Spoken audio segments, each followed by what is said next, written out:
Bueno, buenos días. Vamos a continuar la clase de mieloma con caso clínico, dado que habíamos definido en los objetivos el punto ítem, el último ítem era analizar casos clínicos. Bueno, recordemos entonces que el mieloma múltiple, como habíamos definido, tiene determinadas complicaciones vinculadas a la patología del mieloma en sí mismo, pero también por el depósito de cadenas livianas, configurando lo que se llama la amiloidosis. Entonces, los objetivos de esta charla, esta segunda etapa, es reseñar la etiopatogenia y clínica del mieloma múltiple integradas a las complicaciones, analizar caso clínico en vinculación a los objetivos que habíamos iniciado al principio de la charla, aplicar dichos conceptos al paciente con mieloma múltiple, destacando estas complicaciones y diagramar algunas estrategias diagnósticas y terapéuticas. Bien, recordemos que el mieloma múltiple, con el diagrama que hemos hecho siempre, eran lesiones óseas, anemia, infecciones y proteínas monoclonales. Había un grupo de interleuquinas que se encargaban, provenientes de estas células plasmáticas que proliferaban dentro de la médula de modo monoclonal, ¿sí? Inhibían a la serie roja, anemia, producían una parálisis inmune, con lo cual estas IgG, que estarían muy aumentadas, no nos alcanzan para defender de las infecciones. Y por otro lado, había una actividad osteoclástica, ¿sí? Que generaba una resorción ósea e hipercalcemia. Y las proteínas monoclonales podían producir la amiloidosis por este depósito. Recuerden que la amiloidosis, la AL, o mal llamada primaria, es la que se vincula con el mieloma. Existen amiloidosis que son independientes del mieloma, hay muchos tipos de amiloides. Pero bueno, esto es lo que va a producir un tipo de afección renal, aparte del riñón del mieloma. El riñón del mieloma básicamente es por el depósito de cadenas livianas que se filtran por glomérulo y se secretan, después no se pueden reabsorber a nivel tubular por la gran cantidad, y se depositan en el túbulo, lo lesionan, y en ese proceso de necrosis de la célula tubular se desprende y obstruye la célula tubular renal. El depósito de amiloide va a producir dentro del riñón el síndrome nefrótico. Insuficiencia renal aguda, múltiple, muchas causas, ¿no es cierto?, que puede ser por amiloide, por cadenas livianas, por toda la cadena depositada en la membrana basal del glomérulo, en la membrana basal de las células tubulares también, por la hipercalcemia depositada en el intersticio, por la nefrotoxicidad, bueno, una serie de situaciones que ya habíamos explicado en la clase anterior. Entonces ahora vamos a analizar el caso clínico y aplicar los conceptos. Entonces, se trata de una mujer de 66 años de edad que ingresa por falla cardíaca y renal. Se encontraba bien hasta hacía 6 meses, cuando comienza con disnea de esfuerzo y edema de miembros inferiores. Se hace diagnóstico de insuficiencia cardíaca congestiva 2 meses antes del ingreso. Empeoramiento de su disnea, pese a tratamiento intensivo con diuréticos. Esto es una característica de la amiloidosis, ¿sí? Que administramos diurético y la paciente va empeorando su disnea. Evoluciona con ortopnea e ingresó al shock room del departamento de emergencias. Bien, con aceptables valores de hemodinámicos, de parámetros vitales, y una PVC alta. Recuerden que la normal es de 8 centímetros de agua. Edema de ambos inferiores, sibilancias y crepitantes, todo esto por insuficiencia cardíaca, y un soplo sistólico 2 en 6 en el borde estelar izquierdo, con propagación axila. Esto es de la insuficiencia mitral secundaria a la dilatación ventricular. Datos positivos: insuficiencia renal. Miren la creatinina altísima que tiene, aumento de la urea, ¿sí? Un clínico de creatinina de 14, bajísimo, una beta 2 alta, y una fosfatasa alcalina normal, y una gamma glutamil de 154 unidades por litro. Se le solicita un ProBNP para constatar la insuficiencia cardíaca que dio muy alto, y como datos positivos tenía IgG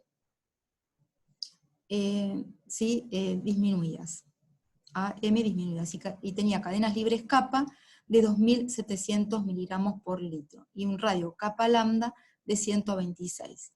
En orina tenía una densidad de 1012, albúmina de 3 cruces, y cilindros hialinos 10 a 20. Es decir, en síntesis, lo que tenía era una nefropatía por cadenas livianas.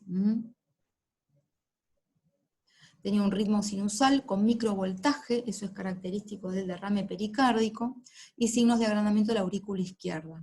En la placa de tórax, signos de insuficiencia cardíaca, y por Doppler de miembros inferiores se descartó TBP. Una tomografía con contraste determinó que tenía un edema agudo de pulmón. Se descartó tromboembolismo de pulmón, y 2 problemas: falla cardíaca renal y un síndrome cardiorrenal.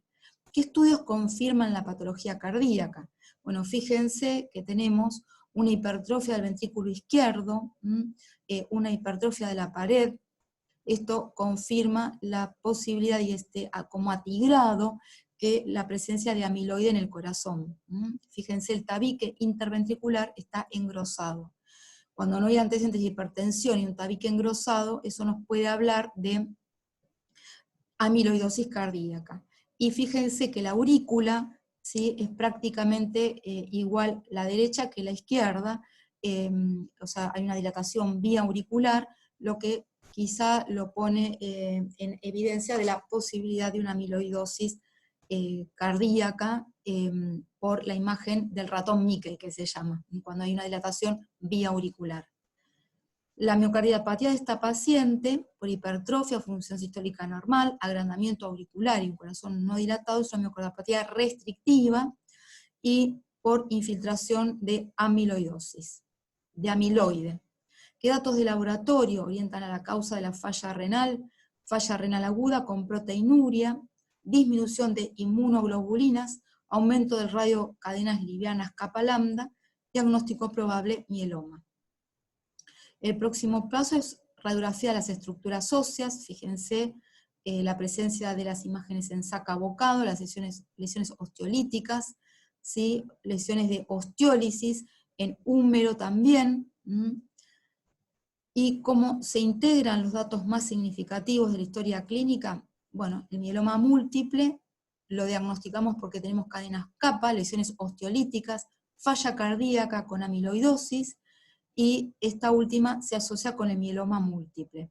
El procedimiento diagnóstico es una biopsia de médula ósea, donde se constata aumento de células plasmáticas, 17 de células plasmáticas por citometría, presencia de cadenas kappa, y en orina, por una determinada técnica, hay proteínas tubulares, por la técnica del sulfosalicílico, del ácido sulfosalicílico, y por inmunofijación, proteinuria de Benz-Jones. Fíjense las células plasmáticas, y las cadenas kappa por esta técnica de inmunofijación, y rojo Congo en la médula ósea. Son diferentes técnicas para evidenciar el rojo Congo. El análisis citogenético, que evidencia pronóstico, objetiva una monosomía 13 y trisomía 4 y 11, que hace también diagnóstico de neoplasia de células plasmáticas o mieloma múltiple. Entonces, las neoplasias de células plasmáticas, ¿se acuerdan que estaba la gamapatía monoclonal de origen incierto, que podía evolucionar al mieloma? El mieloma podía ser asintomático, es decir, el no secretor, que era muy poco frecuente, o sintomático, ¿sí? También estaba el plasmocitoma solitario, que lo habíamos visto anteriormente, y la amiloidosis. La AL o primaria es la que se asocia con el mieloma. Entonces, la presentación clínica, entonces, como para repasar, la forma de presentación del mieloma: anemia y eritrocimentación acelerada. Esto era por la inhibición desde las células plasmáticas de los glóbulos rojos y la gran cantidad de proteínas, dolores óseos por la osteólisis, por la actividad de los osteoclastos por estas interleuquinas, aumento de la creatinina por la insuficiencia renal, por todos los mecanismos que explicamos, una gran fatiga y debilidad general, que puede ser según si es por la anemia o la insuficiencia cardíaca, aumento del calcio por la osteólisis y la reactividad de los osteoclastos, pérdida de peso como cualquier otro proceso neoplásico, y el plasmocitoma extramedular, como lo mencionamos en la clase anterior. Con la rutina, ¿sí? Y el uso de estudios laborales se diagnostica más precozmente. La creatinina aumenta en la mitad de los pacientes al momento del diagnóstico, más de 2 miligramos por decilitro en un 20% de los pacientes. Menos del 5% pueden tener parestesias por amiloidosis del sistema nervioso periférico, hepatomegalia por amiloidosis del hígado que da FAL aumentada, esto mismo para la esplenomegalia y esto mismo para las linfadenomegalias. Y un mínimo prácticamente despreciable porcentaje de fiebre. Entonces, y acá cuando hay fiebre tenemos que, igual que cuando hablábamos de leucemia, puede ser por la enfermedad, es muy raro, más frecuentemente las infecciones recurrentes por la parálisis del resto de las inmunoglobulinas. Y podemos tener derrame pleural e infiltración difusa pulmonar por la amiloidosis. Porque el depósito de amiloide se deposita en los poros de la pleura e inhibe la reabsorción del líquido que normalmente se va formando en la pleura. Hay un recambio continuo del líquido pleural que asegura entre 20 y 40 mililitros fisiológicos, pero cuando ese recambio no se puede hacer por obstrucción de los poros por amiloide, aparece el derrame pleural secundario a la amiloidosis. Por eso no mejora en el contexto de insuficiencia cardíaca con diuréticos, porque es otra la fisiopatología. Entonces, en esta paciente tenemos neoplasia de células plasmáticas, proliferación clonal de células en médula ósea, cadenas libres en suero y proteinuria de Benz-Jones, que son las proteínas, cadenas libres en orina. Lesiones líticas óseas y amiloidosis. Entonces recordemos que los factores pronósticos, ¿sí?, lo dan la beta-2 microglobulina, que a esta paciente la coloca en un estadio avanzado, en estadio 3, ¿sí?, y los hallazgos citogenéticos también la ponen en mal pronóstico. Fíjense, más de 5,5 de beta-2 microglobulina, mal pronóstico.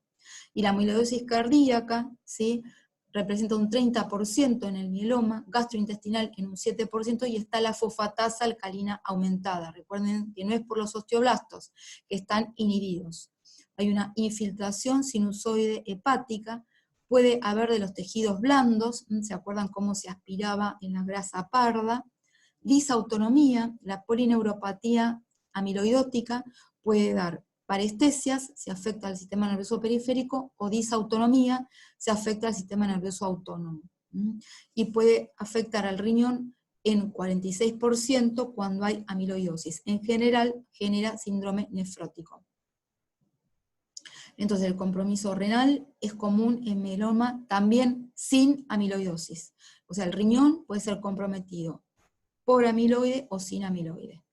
El depósito de amiloide, ¿sí?, puede ser en la membrana basal glomerular, en el mesangio, en el tejido peritubular, y la mayoría da síndrome nefrótico. En todo este contexto se puede depositar el amiloide.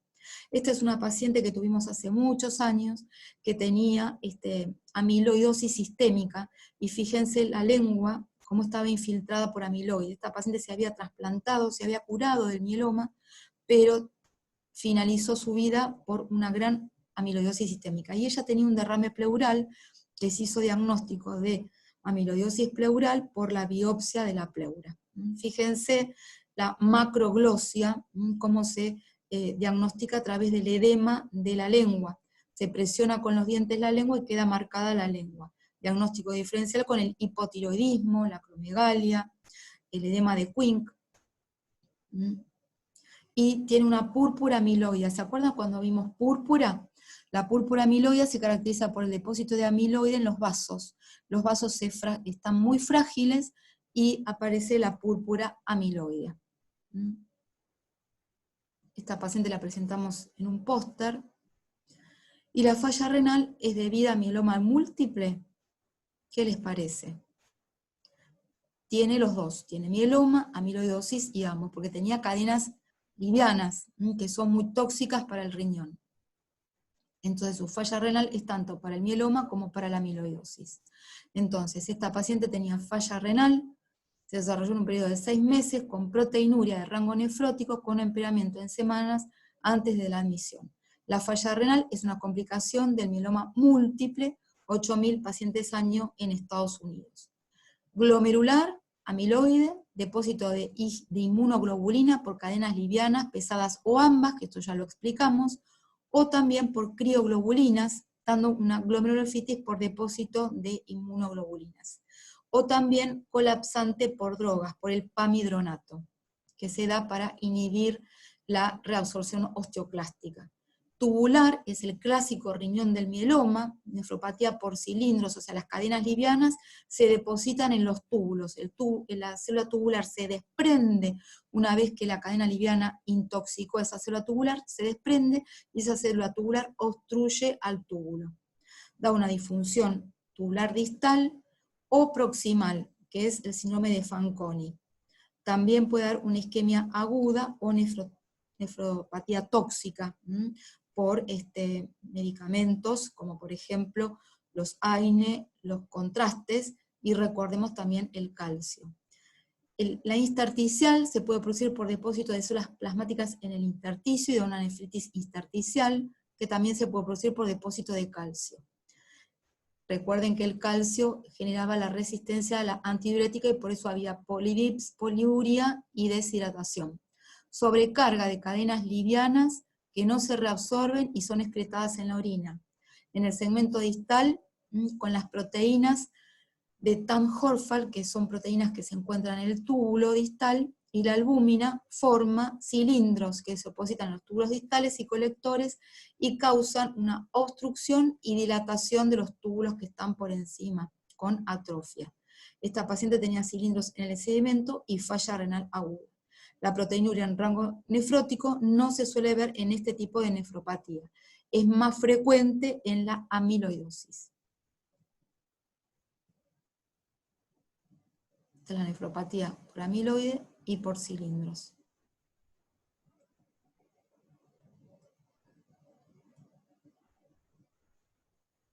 Entonces las cadenas livianas en orina pueden no detectarse por las tiras reactivas y se debe testear con ácido sulfosalicílico, que fue lo que se le hizo a esta paciente, que detecta todas las proteínas, las tubulares y las glomerulares. Si las tiras reactivas son negativas, hay que pedir el ácido sulfosalicílico o la inmunofijación en orina, porque si no, si solo con las tiras reactivas no van a detectar estas proteínas tubulares. Entonces la inmunofijación en orina reemplazaría al sulfosalicílico. Otras causas de falla renal es la deshidratación, la hipercalcemia, las nefritis por drogas, infiltración del intersticio por células del mieloma, hiperviscosidad, que eso era más de la IgM, porque la IgG no tiene la capacidad de absorber más proteínas, entonces no da tanta viscosidad como lo da la macroglobulinemia de Waldenström a través de la IgM, infecciones por la parálisis del resto de las proteínas, por contraste y por ácido úrico. En síntesis, una proteinuria en rango nefrótico con deterioro acelerado de la función renal, aumento de capa en suero y probable amiloidosis renal, con nefropatía por cilindros de mieloma. Y los esquemas terapéuticos, rápidamente, es una orientación, porque no tienen que saber tratamiento. El clearance reducido con cadenas libres en el túbulo, ¿sí?, genera una injuria renal. En este paciente necesita hemodiálisis por la falla cardíaca y renal.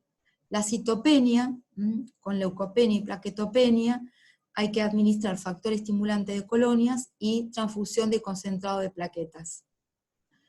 Glóbulos rojos o factor estimulante de la formación de glóbulos rojos, o sea, la eritropoyetina.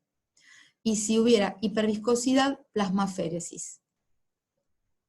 El componente óseo se administra pamidronato o solendronato para inhibir a la actividad osteoclástica. Se da cada 4 semanas durante 2 años.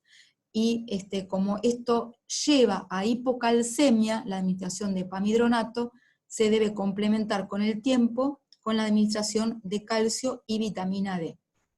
Si hay fracturas o aplastamiento vertebral, hay que hacer vertebroplastia o sifoplastia. Y recordemos que la hipercalcemia sintomática, ¿sí?, puede afectar al sistema gastrointestinal a través de úlceras y pancreatitis, puede dar fallo renal, es decir, la refractariedad a la antidiurética, manifestaciones cardiovasculares como arritmias y neurológicas como convulsiones. Por eso hay que hidratar, administrar diuréticos, corticoides y bifosfonato o calcitonina.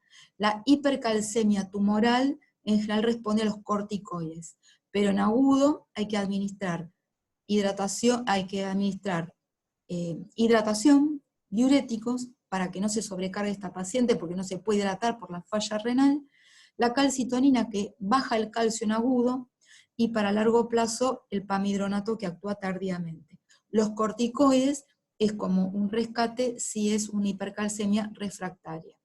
Y los antibióticos precozmente, al igual que gamma-globulina endovenosa, por la parálisis del resto de las inmunoglobulinas.